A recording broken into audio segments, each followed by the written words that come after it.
Good morning. It is breakfast time. It's 50 degrees and cloudy again. Hopefully the sun will come out for a little bit because it's kind of chilly this morning. Oh, here comes your mama, Loki.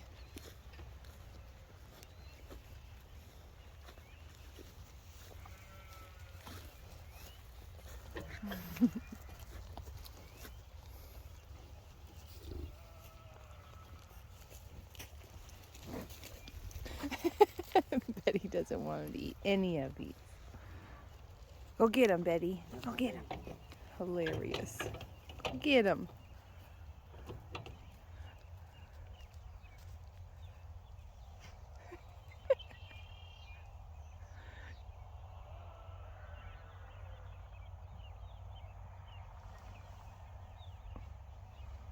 There it goes. Good morning, Duchess. Hi, kitty.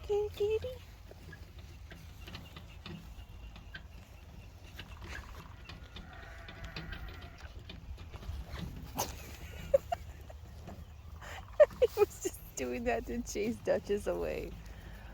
This crazy boy. Good morning, Rona.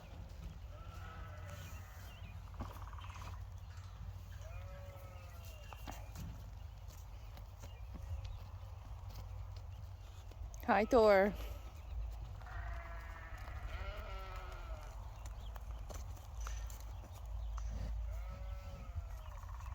They're upset it's not the alfalfa mix. This is just straight grass. That's all we had left.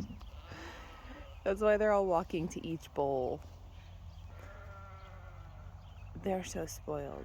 We had an alfalfa mix for most of the winter, and now we're down to the very ends of everything, which is straight orchard grass, and it's not their favorite.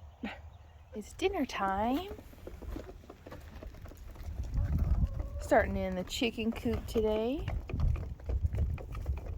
for a good reason. We're about to put in a fence, another fence on that line over there, so everyone is locked out. And they're not happy about it. And I'm sure they're gonna rush us when we go out with hay because we have these closed off so they can't get to the grain. So we're going straight for hay. So this should be pretty funny. And I'm gonna film it while Tim takes some run for it. Betty's patiently waiting. All the sheep too. Oh, you're gonna have to go so fast. Well, at least the bale is still tied up. It's not gonna all fall out. Get set, go.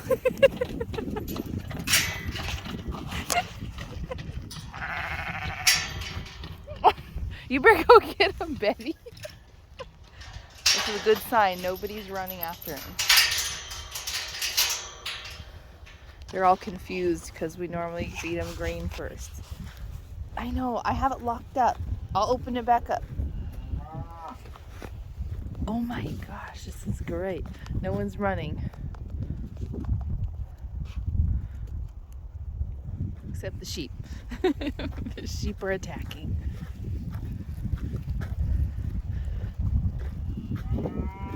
Loki's mooing. Oh, here comes Thor.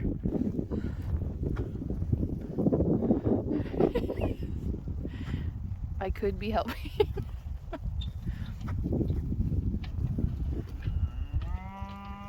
Loki. Loki doesn't like change. Come on, Loki. We're switching it up tonight. Well, I am pleasantly surprised with how well everyone did.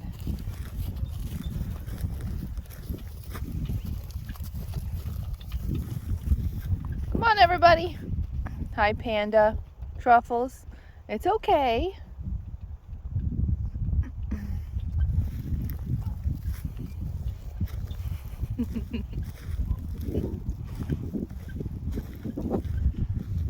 We really confused you guys, huh? We got you good this time.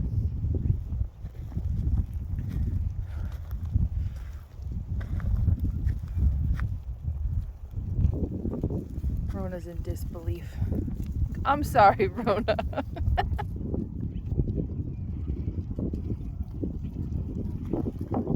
We're gonna have to go all the way out there and get hay first and then grain later.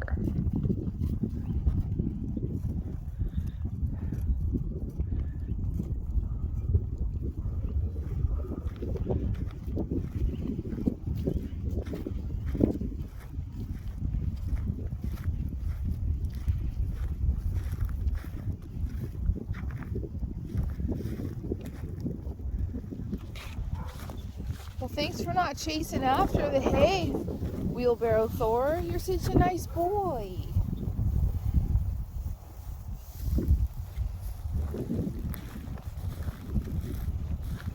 Did you get a piece on the ground, little clove? Rosie. I don't know where Nutmeg's going. They didn't get you. I'm shocked. Here comes Daryl. Kitty, kitty, kitty. Come on, Daryl.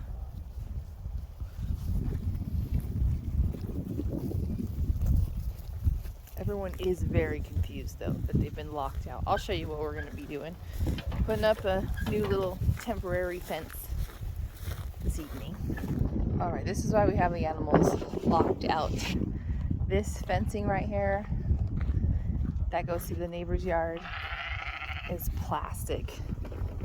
And before we had a little welded wire, little junky fence to stop the baby lambs from going underneath of it. But now the Moo Crew likes to itch their butt on it, and this morning Thor was out here just pushing on it. He was just cranking on it. And I know one morning we're gonna come out and the entire crew is going to be in the neighbor's yard. So we're putting up some hog panels to stop that from happening. That's why everyone is locked out there for now. All right, fence is up. Time to go let everybody in through this treacherous mud. It's drying, almost dry enough that I can run the tractor in here and flatten it. Is it miserable out there? All right, I can barely stand it. Get in here. Go ahead, check out the new fence.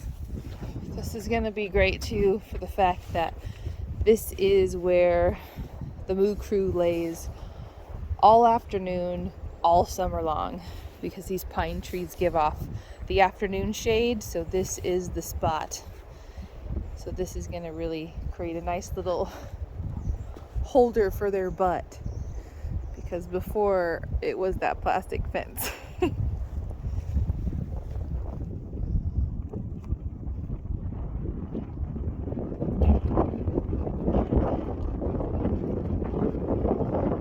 Crazy to tell everybody where to go.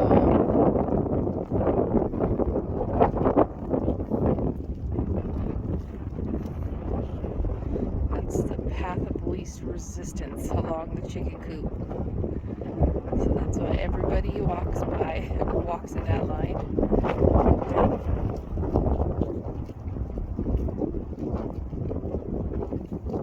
Oh, Huckleberry's breaking the line.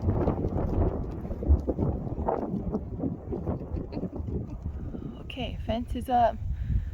Temporary scratchy post spot. I don't think it'll live there forever.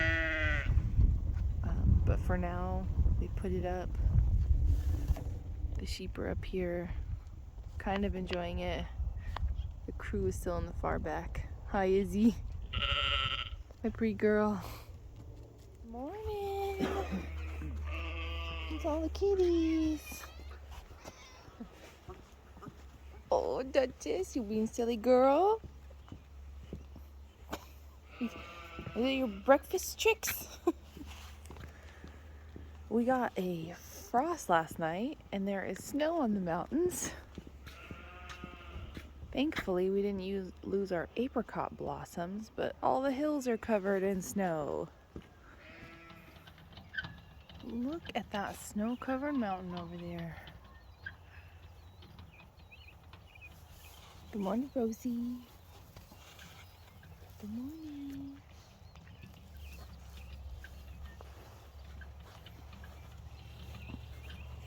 Got Pepper over here.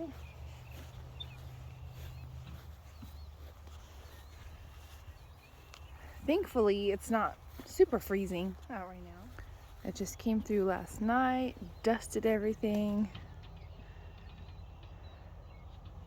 But it wasn't a hard freeze, so we didn't lose the fruit blossoms, thankfully.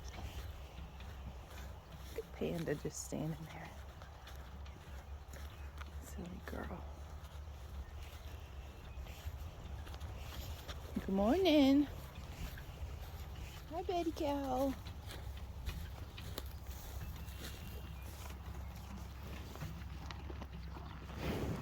Boop.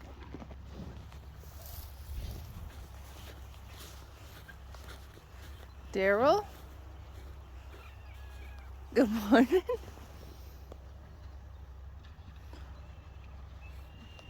Ooh, don't fall.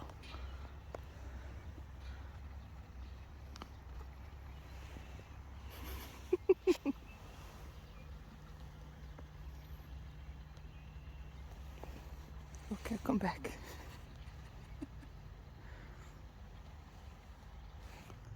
All right, the sun is out and time to start digging into the raw wool. This is all the sheared fleeces from last spring. No, last winter. Actually, it's a combination now that I'm looking at it. So what I'm going to do now is I am going to sort out what gets turned into a felted rug and what needs to be washed to make wool dryer balls. And yeah, that's what's happening today. Since we only have one more night that is close to freezing, it's time to start getting all this stuff washed and processed. Clearly this pink piece didn't come off of a sheep. This was from last year, and part of the felting kits. This was just some pink that actually didn't come out red when I dyed it, so it hasn't been used yet, but it sure is a pretty color. It was Izzy's wool first, so it was white just like this. And then I dyed it, and it would probably make a really beautiful yarn. This is Duchess's favorite time, huh? Anything to do with the wool. She's usually in here chewing on it, nursing on it like a kitten would. But this is Thistles, and it is so pretty. It still has this beautiful curl. This might be his full fleece. It's kind of packed down right now, so what I'll do is I'll lay it out and see if that one is going to make a great rug, if it's in solid enough piece. And then this one looks like it could be Izzy or Marshmallow. There's some more of Thistle over there. Lots of pretty colors. It's kind of hard to see. Here's Panda right here. Panda has the most gorgeous color combinations in here. But yeah, it should be fun. I should have some new stuff in the shop. All right, it is radish time. I am planting radishes out here today. Radishes are a cooler weather crop as well. They could have gone in a little bit a couple weeks ago if the soil was workable. It is just now workable, so these are going in now. They prefer the cooler weather, and so I hope the weather stays cool enough for them. What's nice about radishes is they're like a 28-day crop, so you should have radishes available in around 28 days. Your radishes can go about 2 to 3 inches apart. Like I was saying, they are small, so you don't have to space them too much. And like I was saying, they are 28 days until harvest usually. They are like the first crop ready in springtime, and you can get them in the ground as soon as the soil is workable. And they do need the sun in the daytime, so nothing in the shade, but the cooler weather is okay.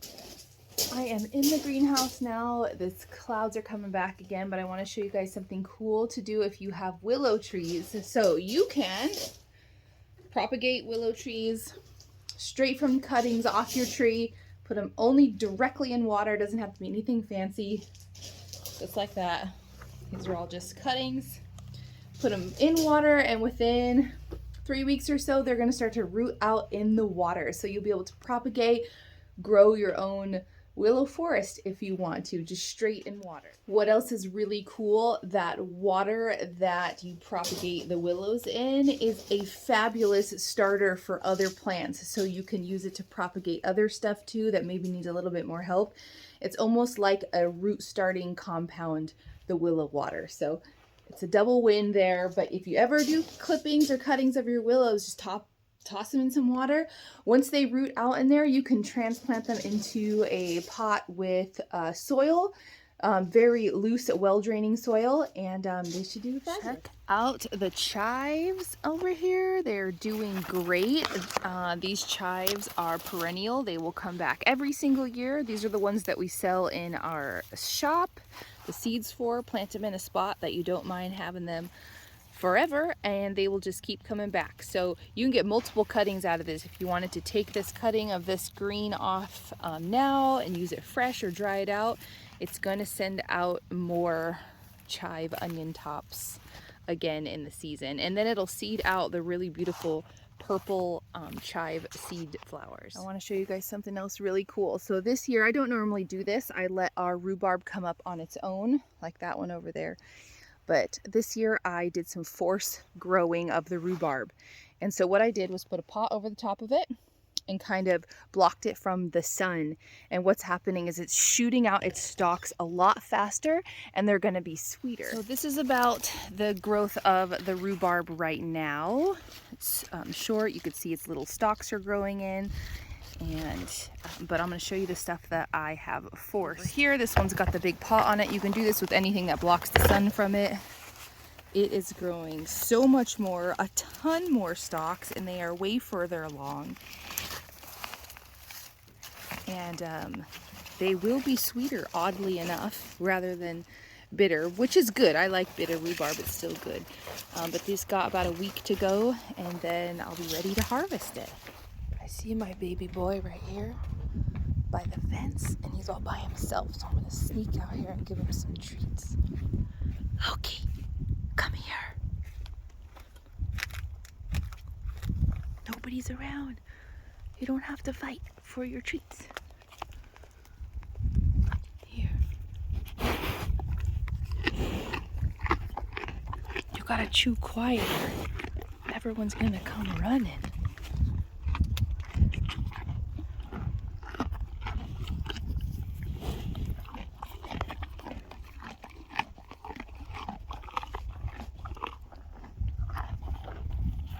Good boy. That was my finger.